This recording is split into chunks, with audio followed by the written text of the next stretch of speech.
Brilliant, Marty. Thank you very much. Good afternoon, everybody. My name is Matthew Kessler. I'm with the CleanFund here based in San Francisco. We've got a great group for you today, but we've only got 45 minutes, so we're going to have to move quick and act fast. Real estate is one of those multi-generational asset classes, right? Because if I inherit dad's business, mom's business, I immediately pick up a portfolio worth $5 to $100 million. Now I've got to make a decision. Do I want to stay in the portfolio? Do I want to jettison the portfolio, or do I want to hire pros to manage the portfolio? So real estate is one of those asset classes where quickly Gen 2, Gen 3 has to make a decision, and they have to really understand what it is that they're going to be doing with this asset. We have a couple big asset classes to talk about. We have office, we have industrial, we have storage, we have multifamily, and we have retail. Each one of them tend to peak and trough every 5 to 10 years. There's always that beautiful movement all the way through the cycle. And so we've got experts here today. They're going to help us figure out, okay, what's the right direction for Gen 2, 3, and 4 family offices, multi-generational worth? Where do they put their money over the next 7 to 10 years? And we really think that long-term assets, are the most important assets to have in the portfolio. So let's set up today. Prime rate, 7.5. 10-year treasury borrowing rate, we're at 4.7.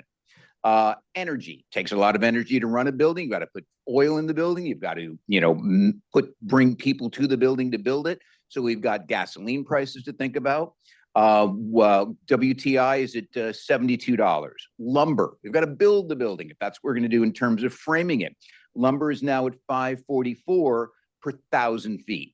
So these are things that real estate people think about all the time. How do you get the product to market? How do you put people into the product? How do you hire the right contractors? How do you hire the right subs? How do you get your architect ready? These are all the things that developers think about. So I have a developer on my right, and his name is Mohammed Nadhiri. He's the founding managing partner of LightPoint Group. Now, he's done some really interesting things in his career, and he's going to talk about that. Then on my right, I've got Ken Kecskes. Ken is a partner here at K&L Gates. So thank you very much for allowing us to use your conference room and be here today. Behind me up on the screen, Brad, how are you? Doing well. I've got Brad from S&L Capital Group. He's down in Oceanside, which is south of Los Angeles. And then we've got Stephen Shipp, who is works at Performance Advisory Group, and he's in Laguna Beach. So we've got a really good complement of individuals. So Mohammed, I'm going to ask you a question when you talk a little bit about yourself and describe your business. I really want to know more about your niche. What's your specialized sector? What's your specialized area, client, property type? Something for you to really think about, because we want to know what's your niche. And just background on LightPoint is San Francisco based real estate development firm. He works in the core urban markets, which are so important: San Francisco, Los Angeles, downtown LA. He builds market rate apartments, workforce housing. For those of you that don't know what workforce housing is, where you have that certain threshold or level of income stream below 100, 150, and only those individuals are allowed in those buildings. So it's really important for our workforce. So workforce housing across the country is amazing. Mixed use. And then because he's a specialized developer, he needs money, right? A developer needs access to capital. Where is he going to find this capital? So he finds it from exactly the group that's here today and listening online, and that's family offices.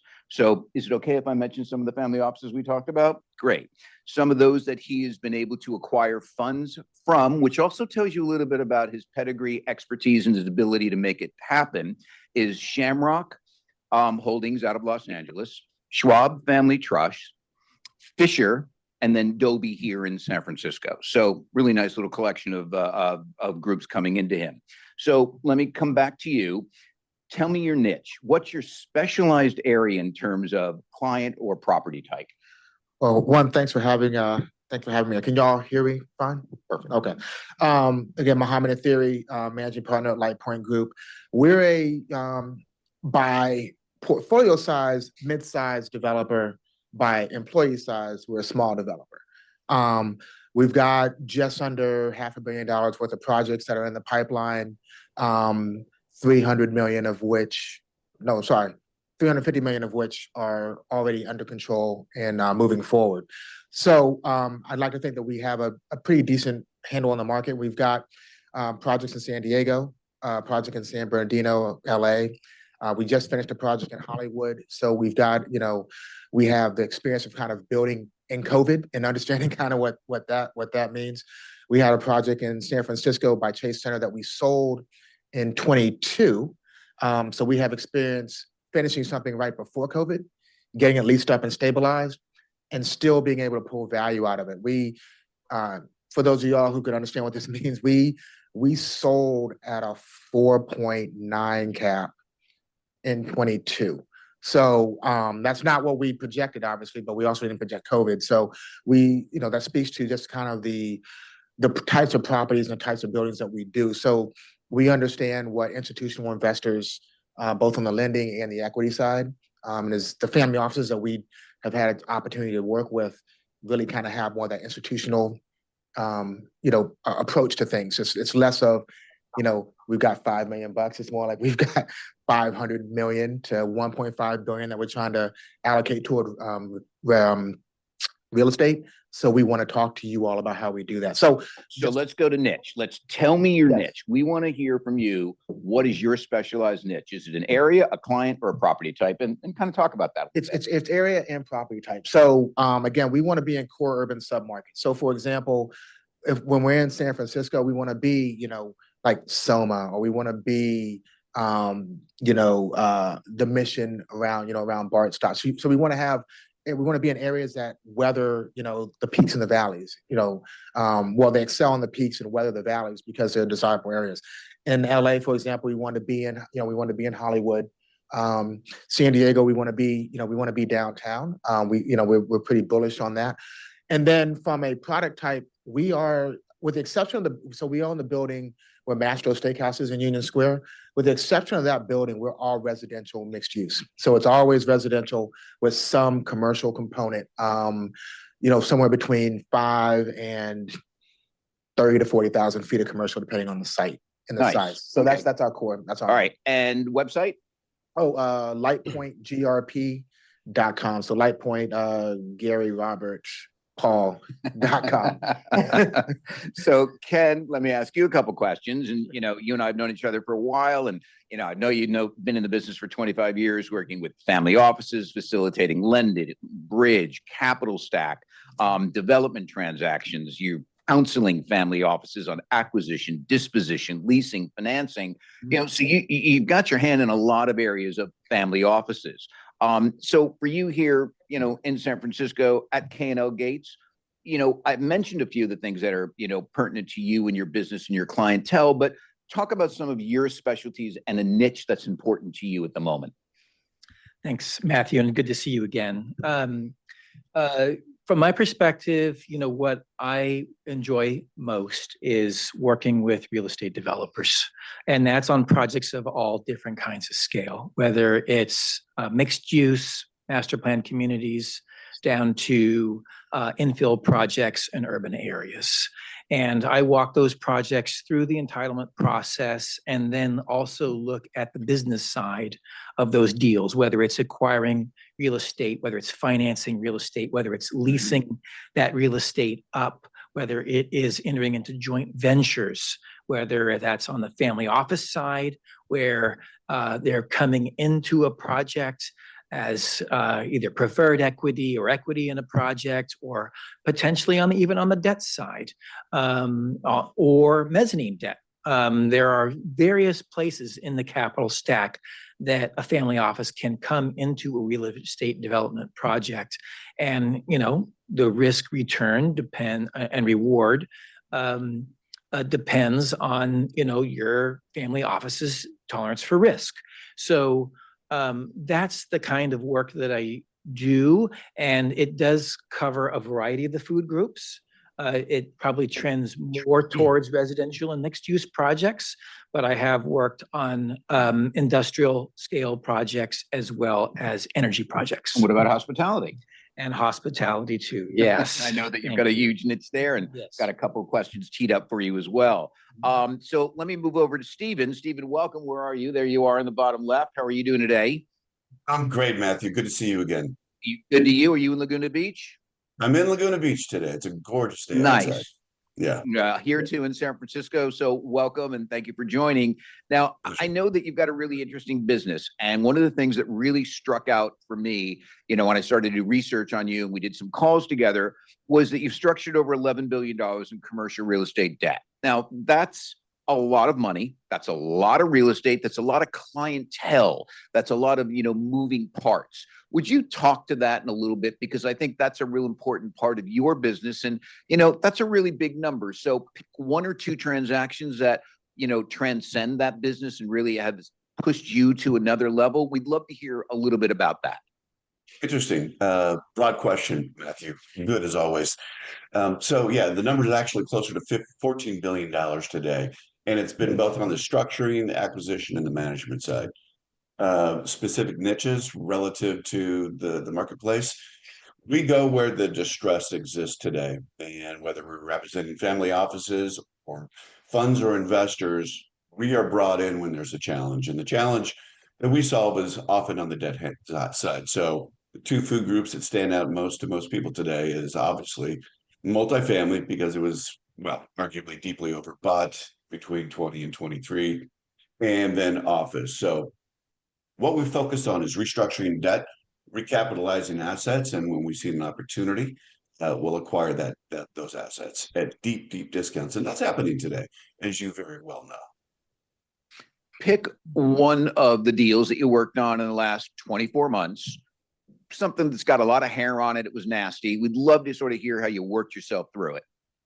Yeah, I'll give you a live deal without being specific. So there's a client sponsor who has deep experience, bought an asset in Texas, and through the rehabilitation, the renovation process, they ran into some challenges, eventually accumulating as much as $5 million worth of liens on the asset, subordinate obviously to the debt.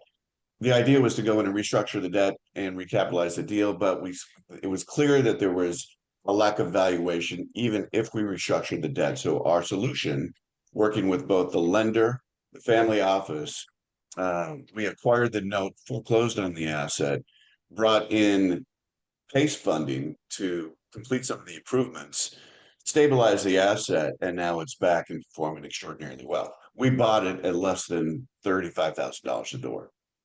How many individual companies were you working with? I mean, you must have worked with, not only yourself being in the lender and, in the middle of the structuring group, but you had to work with appraisers. You had to work with the family office. You had to work with extra bankers. You had to bring in so many people to get this done. How many people were basically in the room at one time when you finally got this deal finished? Because we involved the city at a very deep level, probably had as many as 12 people, and between the bankers, the existing investors, we're also, well, long story, at least 12 people. And as you can well imagine, sometimes it's a little bit like wrangling cats. It's very, very challenging. Absolutely. But so, at the end of your the day, side of though, the fence is difficult. but at the end of the day, it's very, very clear to me in our business, when you can create a win-win situation, you can walk away from the table thinking, yeah, we did the right thing.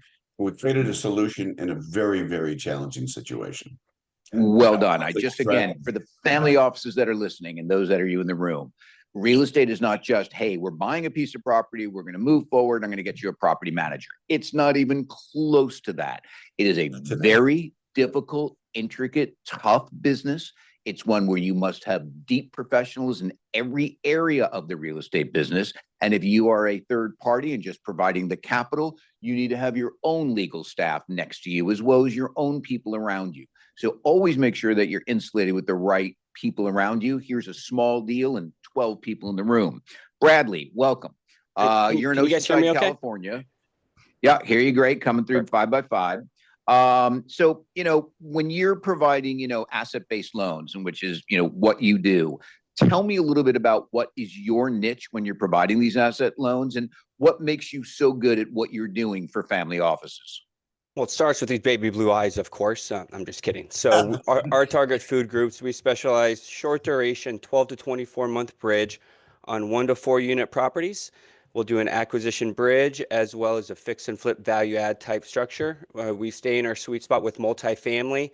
About 5 to 40 units is our sweet spot. We like to stay in that sub $5 million loan amount size. I call it the awkward loan amount. Too large for your traditional private lender individual, and it's too small for the institutional crowd. So we could close very quickly there. Retail storefront, we have an allocation for industrial warehouse, and yes, we will lend on select office throughout the state of California. I do not think all office is created equal, and we see a pretty good opportunity on taking the debt side on acquisition bridge owner user for office. We stay in our Okay, so lanes. you're down in Oceanside. How far north and south do you go? Are you Oceanside, San Diego centric, or do you move your business up and down the state? We're up and down the state, but I would say over 90% of our volume, I would say 95. I call it the Bermuda Triangle. Drop a pin drop in Long Beach, put one out in Lancaster and one in San Diego. A majority of our volume will be in those counties there, all drivable for us. So if I need to put eyes on the property, I'm driving there, but we're all throughout California. That's really important. And then, for you, same question. What would you say if we came to you and we said, okay, we need help with this specific project? Is the area more important to you, the client, or the deal? What's your niche? What's your sweet spot there? I would say area and deal are more important than the client, because we could structure the deal from the debt side to mitigate our risk on that. We're not taking an equity play. So luxury space, petrified of the luxury space. I was dead wrong during COVID on how that would perform. It outperformed. We're not going to be seeing that. Currently not seeing that. So it's yeah. Understood. All right. So Mohammed, let me come back to you. Again, we're here talking about this multi-generational niche, and we're here talking about development. You as a developer, tell me a little bit about your approach to selecting, and again, for the family office that's going to be working with you, what's your approach to selecting and acquiring land for a multifamily development? So one, it really is, the old adage, location, location, location. That's the one thing that we found will allow you to survive whatever downturn is going to inevitably happen. If you're in I keep saying it, these core submarkets, that will allow us to weather these storms. The other thing that we always focus on, and I want to make sure I'm answering your question, when you're looking at certain things. So do you want me to speak more about the site itself, or kind of the ancillary things like employment and things like that? How do you get there? How do you get to, I'm going across the street right there, I'm going to that property? What turns you on when you see a development property? How do you approach that? What says to you, we should acquire this land to begin to build? So something's turning you on. Something says, yes, the numbers work, the area works, the MSA works, the traffic works. It's the, average income works. What are some of those things that are just making it say we should be here? So, assuming the numbers work, and assuming that you have a property that can actually be, funded, and you can develop a capital stack around it. For me, it just comes down to, do I want a building there? Do I want to be able to come by and say, I own a building here, or I developed a building here? That's really what it comes down to. And all those things, that's just a kind of a colloquial way of saying, all the underlying fundamentals are there. And now I can just sit here and say, is this something that I want? You talk about kind of generational. I want to, if I could, address the generational piece. One of the things that we found really attractive about family offices is this kind of generational mindset. Obviously, nobody's trying to lose money. So it's not like that's, an excuse to go into a poorly performing asset. But one of the things that we've had success doing, again, focusing on core submarkets, focusing on, mixed use, multifamily, commercial retail properties, we're able to sit here and look at it from a generational standpoint. The one thing that I've never heard in my life is I've never heard somebody in, today saying, I own land back in 1970 in San Francisco. I should have sold it. I've never heard that. I've never heard that, and probably won't ever hear it. So from our standpoint, what we do is we talk about quality, and we sit here and say, hey, this is a quality asset, quality location in a core submarket that is not going anywhere. You'll be fine. If you're a 5 or 7 year investment horizon fund, might be a little different depending on when I get to you. But if you're a family office, typically what we found is we work, especially our operating philosophy is to hold. We're owner developers. So, nice. You get Godfather offers sometimes, and it's kind of like in the pandemic when we sold that building. it's a business decision. It just makes sense. But for the most part, we hold our buildings and allow us to, take advantage of multiple refi opportunities, valuation increases, et cetera. So Great I lesson- just want great to lesson for make those of you out there. a Go- quick go- observation, which is Sure. that, many years ago, we had people saying private equity is the best investment, blah, blah, blah, blah. But if you look at it, the companies that were the biggest companies in the United States in 1925 aren't really around that, or no longer biggest or even around these days. But a lot of the real estate owners who built up New York City in 1920, they're still around. Their families still own massive amounts of New York City holdings at fantastic, Boston, phenomenal Chicago, New value. York, Miami, Denver, Los Angeles, Exactly, San Francisco. right. I mean, Yeah. you can can name the smile on the United States. Those families that have You the can money, name the they're there. families. Yep. Brilliant. I totally agree with you. So let's talk a little bit about property insurance, if that's okay, Ken, because I know property insurance is, was a huge issue down in Los Angeles, prior to the fires that began a week ago today. And they're expecting somewhere between, 200 to $250 billion just to rebuild what was there, just because that real estate is so expensive. So, can you walk through a little bit of the transactions and whether a family office is should they be purchasing real estate as the role of a lender, or should a family office be purchasing real estate as the role of an equity provider? What are your thoughts on that? Well, I mean, that's a good question. I think it depends on what the family office's interests are. Certainly, as Mohammed had mentioned, to have that generational pass down of an asset and that income stream where you're basically clipping a coupon for years and years and years, and you're riding the tide. And yes, real estate is cyclical, but when you've got a generational family asset and it's in real estate, not only have the equity hold that you've got, but you also have that income stream. So that, if that's your interest, then buying and holding assets is probably preferred. But, there are folks that want to do more of an equity play. And I think from my perspective, that's the easiest way for family offices to get into development, because they may not have the experience. You mentioned, Matthew, you've got 12 people in a room to do some of these deals. When you're working on a development transaction, you're going to have many more than that involved. You need a qualified, competent sponsor like Mohammed, Right, that to run your project through, and then you're kind of riding on that person's experience and coattails, and then you get that nice little pop when the development is done, it's stabilized, it's leased out, or it's sold over time.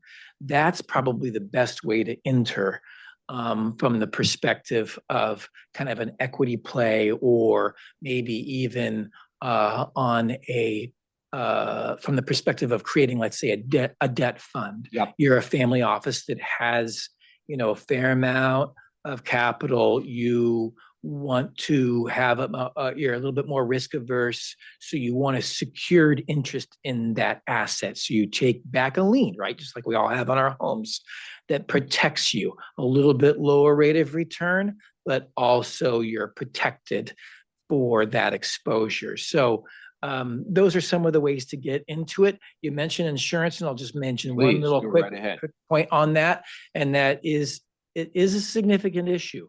Prior to the fires, you saw, insurers retreating, leaving California. State Farm got out of here.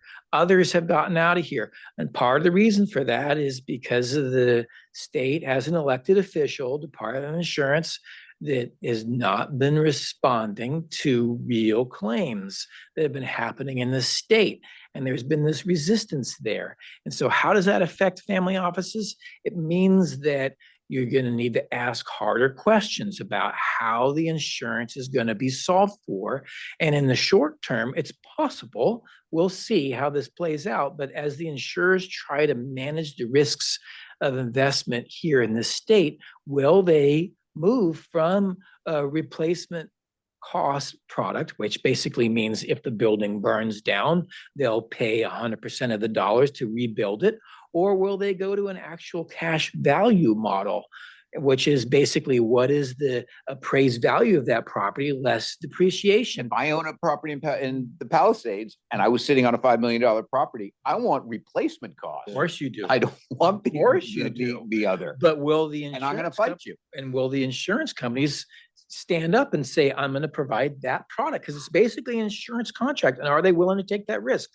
I don't know how things are going to play out, but given the extent of the losses that you just mentioned, Yep. and if the 200 to 250 exactly, billion. if the state Department of Insurance does not solve for that and allow insurers to run a business, then either the state's going to have to come in or there's going to be some rejiggering of those insurance contracts so that it makes business sense for them. Can I just make a remark? I was reading that the insurance on a $10 million house in the Palisades is around $200,000 a year. So, I mean, and if you look at like, so I was talking to a family office that owns a $50 million, used to own a $50 million home in Palm Beach, and they sold it because they said the maintenance and upkeep and insurance is more than $3 million a year, right? But anybody like, so I grew up in Florida. I had like an old Volkswagen when I was a kid, and everybody knows that those cars would rust out within 5 years in Florida, right? Because the salt air, etc. Everything rusts in Florida, right? So you have these buildings that are rusting out, right? So I mean, isn't there kind of a a speculative aspect to building mansions on the water, and getting the right insurance coverage is, Look, there is, and for some of these, ultra high net worth individuals, it's just a line item and what they write a check for. if they're willing to pay the price, yeah. Right, exactly. But if you're a family office and you're investing, you're trying to think of the business opportunity, and it is a greater and greater share of, the carrying cost of an asset, and that needs to be monitored. Right, great. So Stephen, let me come to you. I've got two questions for you. We have a new administration coming in, new cowboy coming in next week, 20th. Talk about from a real estate perspective, what do you think top down that the new real estate business environment will look like? Minor changes, big changes, or will it only be at the federal level? And down at our level here with boots on the ground, we're not going to see much changes. So what do you think from a business perspective, we're going to see a change in this new administration towards commercial real estate? Look, great question, Matthew. My perspective is we don't see big changes coming in commercial real estate. It's a huge machine, and it takes a long time to turn. We're the aircraft carrier, and it just takes miles and miles and years before we see material changes. But one thing I do want to comment on is we're talking about, by the way, which I love, generational wealth, your notion of that, Matthew. From a family office perspective today, we're seeing investment opportunities that we haven't seen in a decade or 2 decades or even longer. So look, what does this administration do from an economic perspective? Commercial real estate. For real estate, let's look at it as generally supportive, Matthew, given who our leader is today and his background in commercial real estate. Do I see massive changes happening? No. But do I see huge opportunities? In multifamily space, the deals that we're looking at and recapping today, we half replacement costs, getting back to the insurance issue, half replacement costs or lower. We're seeing those opportunities today. So as it relates to family offices, as it relates to creation and expansion of generational wealth, the opportunities that are starting to arise today on the distress side are just extraordinary. And I expect our administration to be supportive of that. Yeah, we do too. We've been kicking that around here in the halls earlier. So I just wanted to get your perspective. And then just another question for you is, we're in a little bit of a higher interest rate in environment. The head of the Fed is not moving. He's decided to stay in his seat for the next 2 to 3 years. He's just not leaving, right? So we know that there might not be too many more cuts coming to, the interest rate environment. How are family offices going to work inside a higher interest rate environment to purchase commercial real estate, refinance real estate? What are they going to be doing in this environment going forward for, say, 25, 26? So valuation too, because commercial real estate is a leveraged asset, and it's that leverage that has created such dramatic wealth here for family offices and the greater wealth in the U.S. We understand that the vast majority of the wealth here in the U.S. has been created, or a large portion of it has been created through investment in real estate. we are above trend line, but not too far above trend line from an interest rate perspective. It simply means that cap rates will have to move, and they will continue to move. Again, Will you do a quick explanation cap rates for the group, just so they understand what it means with a 7 cap or a 4 cap? yeah, a cap rate is called a capitalization rate. It's the return on and of your investment. So if you invest in an asset at a cap rate of 7% on an annual basis, that's your expected return. So cap rates historically have been anywhere from 100 basis points to as much as 300 basis points, depending on the asset class, above long-term fixed rate debt. We're still not there yet. And then that's a function, getting back to your comment, Matthew, about the Federal Reserve. The Federal Reserve dumped $17 trillion into our economy in 2020. That money is still running through our pockets. It's in the economy. It's still in play. Until that money largely leaves and we get back to this point of relative balance, which when that happens, I really don't know. We're not going to see a lot of interest rate reductions. It's simply because we're still, as an economy, deeply flush with cash. Look at M1. It's a fascinating chart. Yep, which in total agreement with you. So let's stay on the money aspect, and so let me come to you, Brad. Let's talk asset classes for a moment. Let's talk asset classes in terms of industrial. Let's talk about, hospitality. Let's talk about office or storage or, cold storage down in your area, because you have so much storage down there. Where are people leaning in terms of whether they're refinancing or buying or selling their assets? I just want to touch on a couple quick items here that the panel has been hitting. Interest rates higher for longer. Been calling that for about a year and a half. Higher for longer. Just because the Fed cuts doesn't mean rates will drop. I think we've seen that firsthand the last 6 months. Insurance, huge unknown going forward, and that will have an effect on debt going forward. So if we thought insurance is blowing up deals the last 12 months, just wait, especially in California. That's what we're seeing. Now, when it comes to assets, we see more investors trying to acquire than sell here in Southern California. The money was so cheap for so long. There were a lot of bad deals closed, and I think some syndicators and LPs that are in some deals are trying to exit these. So to what Stephen is saying, there's a lot of distress coming through the pipe. We're going to see it, and we're seeing it in California, but they're not really trading at steep discounts because there's watch my language, there's a lot of cash trying to chase deals, and there are still investors closing with 1031 money.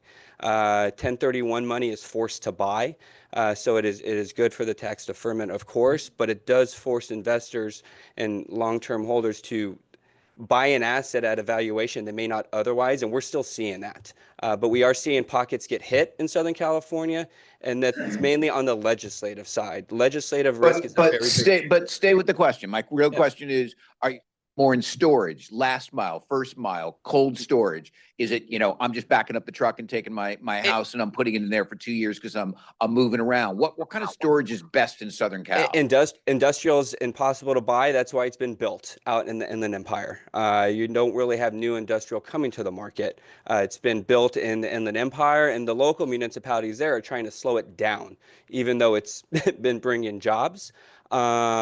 Hospitality is tough. Multifamily is tough due to rent control in certain cities, which is what I was going to get to on the legislative risk. We've seen Los Angeles, Santa Ana getting hammered on value add plays, which we talked about earlier. It's the easiest way to get into an equity deal is possibly through a syndication in an LP position. You want to be very aware of those local laws and regulations as it pertains to rent control and development, because that's also the easiest way to lose your investment is going in as an LP. Got it. All right. So let me come back to you, Mohammed, and let's just talk about the pandemic, right? We're just coming out of the pandemic. We're 4 years hence. How is your deal environment? Maybe just sort of what's sitting on the bench right now? You've got 5, 6, 7 deals sitting there. Did you see those deals during the pandemic, or did they just arrive in the past 12 to 18 months? So the deals that we're seeing, and I'm gonna kind of split this into 2 answers. One is we're looking at a lot of broken deals. So deals that are entitled, either beginning the permitting process or about to begin it. That's where we're seeing a lot of value, coming in. Explain to people what a broken deal is. Oh, I'm sorry. A developer or owners have a deal. They got it. They purchased the land at X plus value at this point. They entitled it so it's fully approved and no more discretionary approval. So there's no more, hearings or anything like the Board of Supervisors in San Francisco, for example, have given you your full approvals. Planning has all your, your discretionary approvals. However, because of construction costs, other soft costs like insurance that we've been talking about, any kind of bonding requirements, et cetera, you might have conditions on your approval. So you get approved, but there might be a union condition where all your labor has to be union labor, all a certain sub portion has to be done a certain way. It just makes it economically infeasible for them to move forward and get financing. So the deal just kind of sits there. And at the end of the day, at some point, the accommodation of the lender and the equity says, we just need to get out of it. And they're willing to sell at a discount. Okay, so how did you step into their shoes? They picked up the phone and called you. You got an email from a broker who sent it out to 10 people. It was quietly told to you. How do you find these things? So for us, remember I said that we're a, portfolio size, we're mid-size, but employment, we're a small size. We can't, so if it goes out to market, we're probably not gonna be able to compete against that. I mean, you've got much larger developers out there with far more funding resources than we have. So our advantage is just relationships. Been in the business for a while, just know people. So sometimes a broker will come who I know and say, hey, this is not listed yet. Would you want to come and get in front of It's this? off market. Right. So everything that we deal with is off market. Or it's been on the market like years ago and nothing happened. So that way we can kind of sit here and say, all right, so all the big fish have gone away. Is there something that they didn't see, or has the market changed so substantially that we can take advantage of something they did see, but they've moved on to other things? The other thing I want to talk about is, just real quick about this insurance piece. I'm about to find out kind of where we really do stand as a state. We've got 3 properties that we're in negotiations now to acquire, under various structures and in various stages, but it's all post the fires. So we're about to see Post fires. Yes. It hasn't happened yet. So we still have lenders that are trying to figure out exactly what this means from an insurance standpoint. Because I can't remember who said, I think it might have been Steven, but we always rely on full replacement costs. Like there's no possible way I can do new construction and not have full replacement costs. If something happens, I've got to be able to get the building done. So between insurance and bonding, we know the building can be rebuilt if something happens. Depending on what happens, we never, we don't know what might happen at this point. And that's when lenders will let us know kind of where we are. So it's an interesting situation to be in. We think we'll figure it out, but it's fluid right now. We're trying to, see what's going on. And so your bench, how many deals are currently sitting on the bench for you? You've got your main core, 4 or 5 that you're working on, but how many sort of sitting on your bench that might get into the game soon? We've got another, I would say 2 to 3 that are kind of sitting there, because just kind of given our size and the size of deals we like to go after, we're kind of in that $80 to $200 million total development cost range. So we can only take so many, but it's really like another 2 or 3 that we're looking at. And it's really not so much we add them to it. It's if one of these other deals falls out, we can then pay attention to those. But yeah. Right. Thank you. So Ken, let's switch to, if it's okay with you, love to talk. Can I just make a comment with regards to Mohammed? So tomorrow we're going to have a speaker from the state of California who's going to be talking about how they have set aside billions of dollars for building housing, et cetera, but they can't find people who develop large enough to take the grants that they have. So just food for thought. Sure. I've got 3 names for you tomorrow. Well, hopefully we'll see you then. I've got a couple people that are interested. So let's talk hospitality. So should we think hospitality in terms of resort assets? Should we think of it as an attractive asset class for a family office looking to maybe buy something in San Francisco, build something in San Francisco, and talk a little bit about, because hospitality is so important, as you know, to tourism today. We've got a big conference down the street and there's 30, 40,000 people here and the hotels are jammed. How are these deals being structured? Well, Look, in San Francisco itself, you have to be a believer that this city is going to turn around. And I am one of those people that is a believer. It has survived every one of these, risen like ashes from the phoenix. So you have to be a believer in that. And when I say that, that means that there may be opportunities today to acquire what would probably be unprecedented opportunities in distress if you are a believer in San Francisco. Otherwise, what I've found is that, family offices and high net worth people, they love hotels. They love being able to say, I own that hotel right there. They love going through the design process and making it their own and doing all of that kind of stuff. It's just one of the things that I've seen. And it kind of depends on where the opportunity is. We saw post-COVID, we saw a lot of folks coming back and getting outdoors, traveling, conferences are now coming back. And so there is that opportunity. And in terms of how they're structured, there's all kinds of different ways. Again, in my experience, typically you'll see family office want to actually own the hotel or be the owner, and then they'll kind of find a flag to run it for them. But yes, could you partner up with others? Could you do an equity investment, similar to any other real estate development play?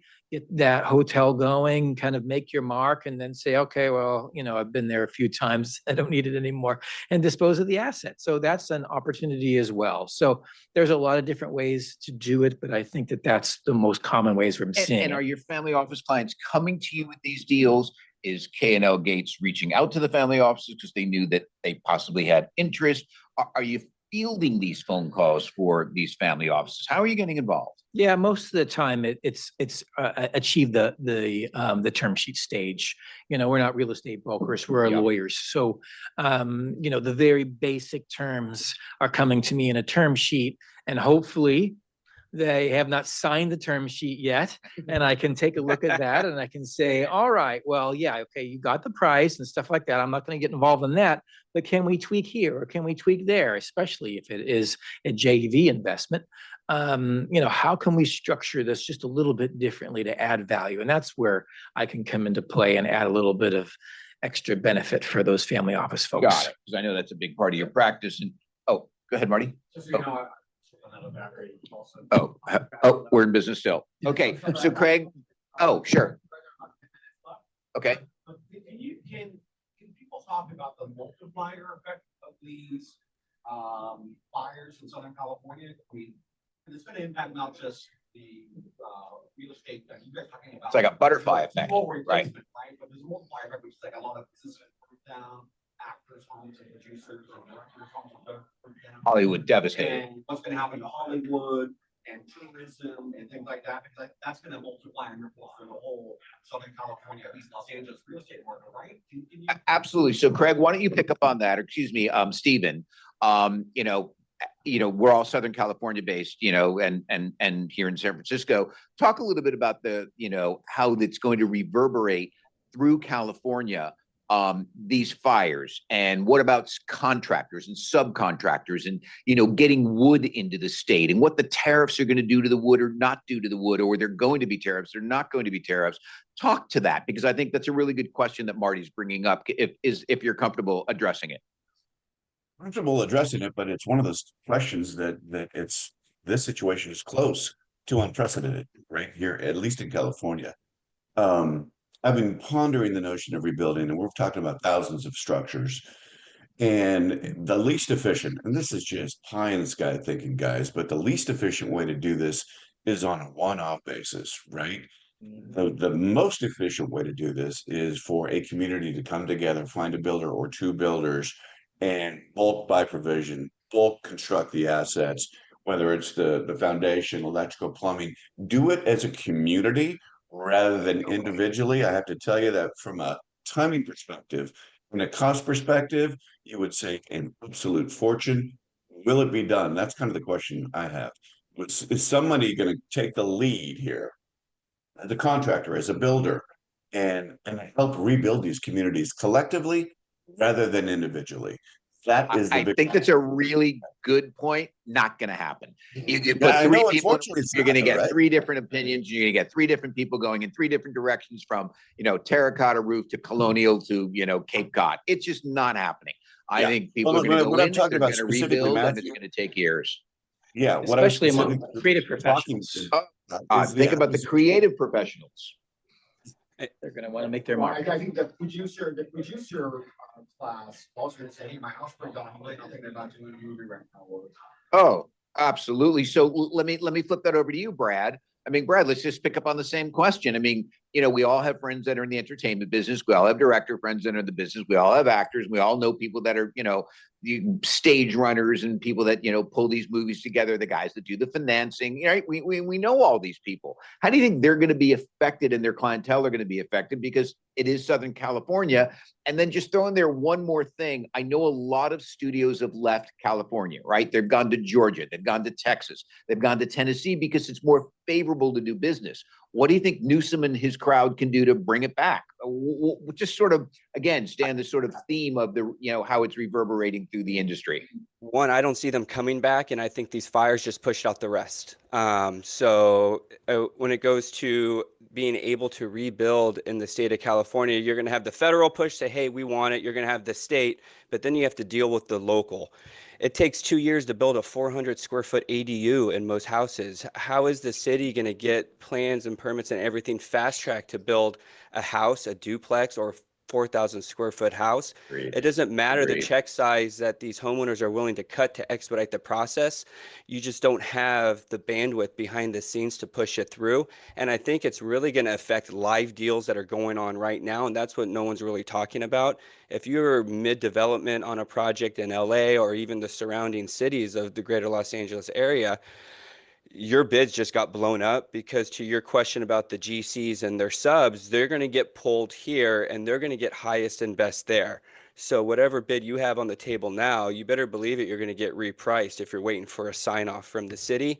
And I think you may have subs, drywall, plumbing. We talked about this on our planning call. I think they may be going effectively out on their own to do highest and best, and they're going to leave some jobs. So I think we have a labor issue on the qualified GC and construction space already.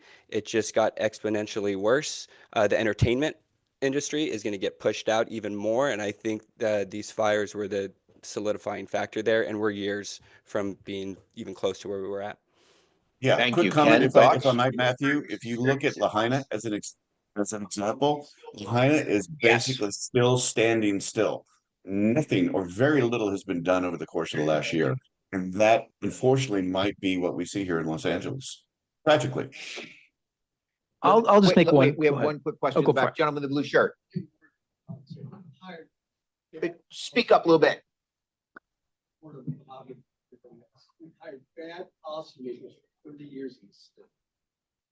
Why? What do you decide was not worth the risk? Okay, so we're getting a risk return question. Why are we here? Policy, risk return policy, why we keep getting people writing bad. I- I'm him. Oh, Mohammed. Why would I continue doing business in the state? Oh, okay, so it's a state question. Costs of the hassle factors outweighing the benefit. It's the NOI, but go ahead. Right. Can you repeat that It's- question, it's- Matthew? Well, we're just talking about the economy, and why is Mohammed staying with all the bureaucratic, spaghetti that we have to go through to get a deal done? Why is he still here? So he's a developer, and I think it's NOI, and he finds the right projects. There you go. Right. Well, I mean, it's it's a different multiplier effect. I mean, when the size projects that we do at the end of the day, it is different geographically, which is why we're doing more in Southern California. Well, we were doing more in Southern California recently than we're doing up here. So the whole state's not necessarily equal when it comes to development. But I will say there's a reason that there are high barriers to entry from a dollar standpoint for California. It's just, as you're saying, the NOI opportunity is tremendous. Now, are we getting kind of 7 and 7.5?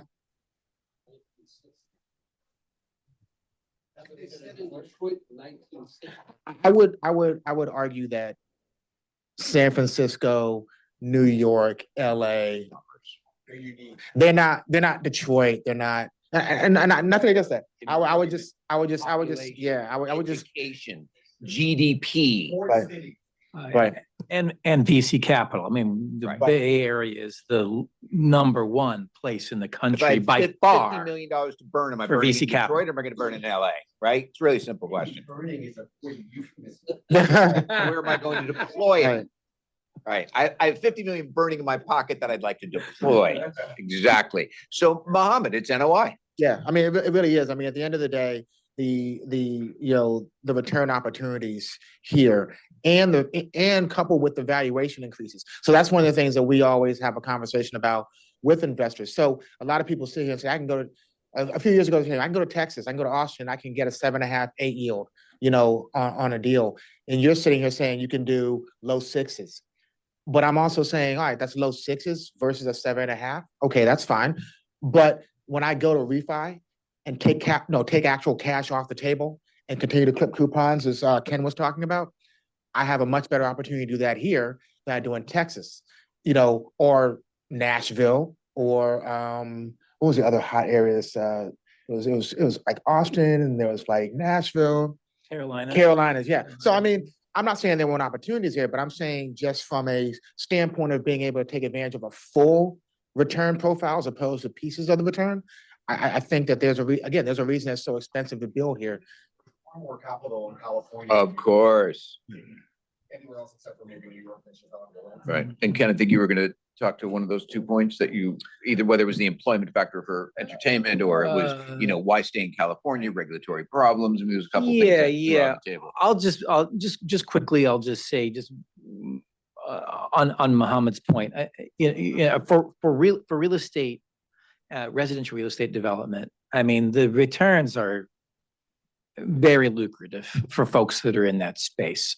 And, we'll see, on some of the JV deals that we're looking at, for equity, IRRs in the 20s, sometimes in the 30s, depending on the project, residential. So, there's a pretty good return on your money.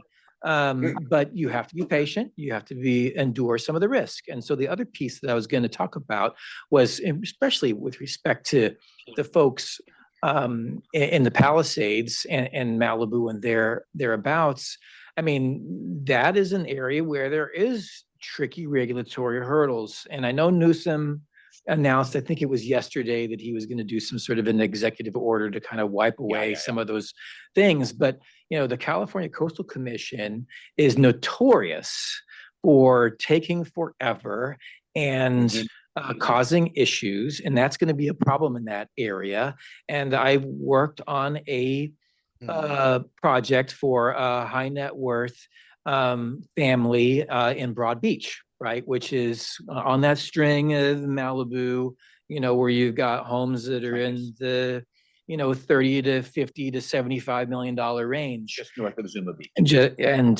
And walking through entitlement process, there were discussions about managed retreat, meaning does the property owner, if the tides increase due to sea level rise, have the right to continue to build their house on Broad Beach anymore, or do they have to yield to the environment?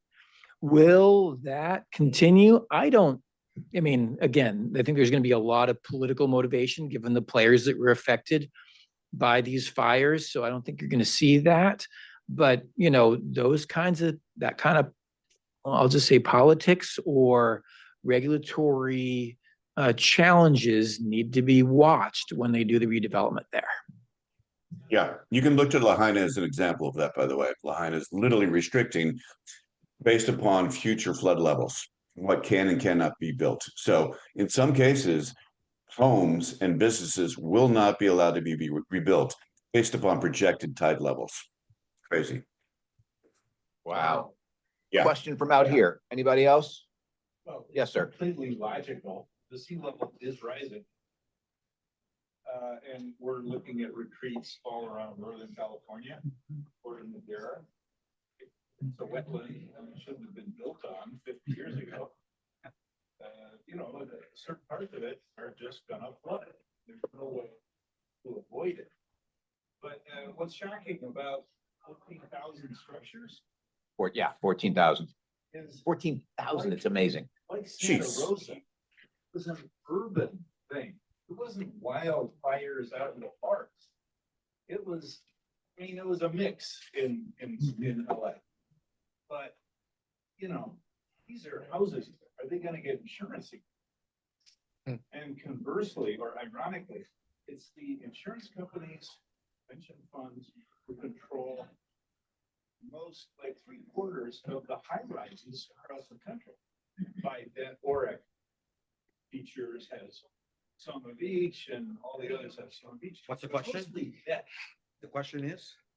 Well. It's just sort of 30,000 foot comment. Will insurance ever? Because without a, So you're saying these are like just definitely redlined areas? exactly, I mean, Market's 2 years too big, ago, it was Market's too 360 big. billion of catastrophic loss across the country. I wondered, how many years like that can they do this? Now it's 250 billion in one incident. In one city, In one city. Pacific Palisades, This is a- the whole thing is like, 10 miles by North 10 Carolina miles. and Florida from the hurricanes, right? The hurricane, exactly, Right. Helene and the other. So I don't know, the insurance companies are theoretically the deep money under the iceberg of equity. And, you know, it's not looking so good. I think it's gonna be really tough. It's gonna be really tough. Closing comments, since it wasn't a question? Can I just add one thing, guys? Please, Brad, go right ahead. With the complete destruction we've been going through in Southern California, just want to, for the family offices looking to deploy their capital, there is going to be a big pitch coming down the pipe of new developers pitching you to potentially rebuild LA. An important question to ask if you're considering taking an LP or a passive position in the equity piece, ask them what that debt component is going to look like for their financing. Because a lot of times the term of that debt may not coincide with the length of the project. So they will probably be facing a maturity and an extension down the road before they even break ground. So I would really press them on the debt component of that project, because I think that could put some passive investors in a tough spot. And I just wanted to highlight that. That's currently occurring right now across the country, and it's not going to get easier on the construction financing nor the perm over the next couple of years. So, Steven, final thoughts? No, look, guys, it is a brave new world here in Los Angeles. I think Lahaina's is an example. Hopefully it's an example that we will not follow. Again, I know it's probably in the sky stuff, but to the extent that we can come together as a community rather than one-off to rebuild, we're going to save a lot of time and a lot of money, hoping at the end of the day, we've got support from our legislative groups. Marty, all yours. Mohammed, did you have any parting thoughts? Oh. Or Ken? No, I mean, I would echo what Steven said from this standpoint. I think, you close the door, open a window kind of philosophy. As a developer, you're an eternal optimist. Otherwise, there's no way you'd even do this. But it's one of those situations where so much has happened so fast, and the response is so immediate in terms of what needs to be done. There is the opportunity that some of the infighting that might normally happen on development, when you're talking about something, trying to, address something of this scale, it might actually force those conversations to take a back seat to people actually trying to figure out how to solve this. And there is an opportunity in that we need to have certain people come to the table and put some of their egos to the side, from, capital standpoint, political standpoint, et cetera. And it might be an opportunity for us to have an unprecedented opportunity to move forward and kind of rebuild, I wasn't around for this, but I guess the highway infrastructure, right? Like back in the day when the highways were being built across the country, as I understand it, that was really kind of unprecedented, collaboration of capital and resources and policy. And Eminent domain. right. And Not everything good, not everything good, but things happen and maybe it's an opportunity for us to see that happen as well. Almost a new deal sort of thing. Ken? I'll just add two quick notes. One is if you are looking for another family office opportunity, a construction company in Southern California might be a worthwhile investment because there's going to be a lot of construction activity, whether that's in the sub or GC. And then I think, you know, those folks that are out there rebuilding their homes, there will be federal disaster relief and other disaster programs out there, but there's going to need to be loans. And, you know, how many of these will traditional banks take on their balance sheet? I don't know, but that's also another opportunity for family offices is lending on some of the construction for some of these residences, you know, backed by creative professionals who make a good income. So maybe a safe bet for family office. Matt, did you have any final comments? Yeah, I do. You know, for us as a firm, we're coming out with a $500 million fund to provide senior lending as well as property assessed clean energy lending or PACE lending. So, you know, if it's ourselves here at CleanFund or others, there's going to be a lot of money on the street and available at really good prevailing wages for you, the family office, to go forward and build and acquire and refinance. I think the pension plans, the private equity funds, the hedge funds, the private money, there is so much liquidity. And we haven't even talked about the sovereign wealth funds or the Canadian funds that want to bring money into the United States. There is a tremendous pool of capital out there. Don't fool yourselves and think you can't get into it. You absolutely can. There's a lot of professionals here today that can help you. And I just want you to know that, you know, whatever you're doing, the money is there to help you build, you know, those asset classes. It's absolutely there. Thanks. And Great Matt, job. Yields on private money are 9 to 12%, construction higher than that, but.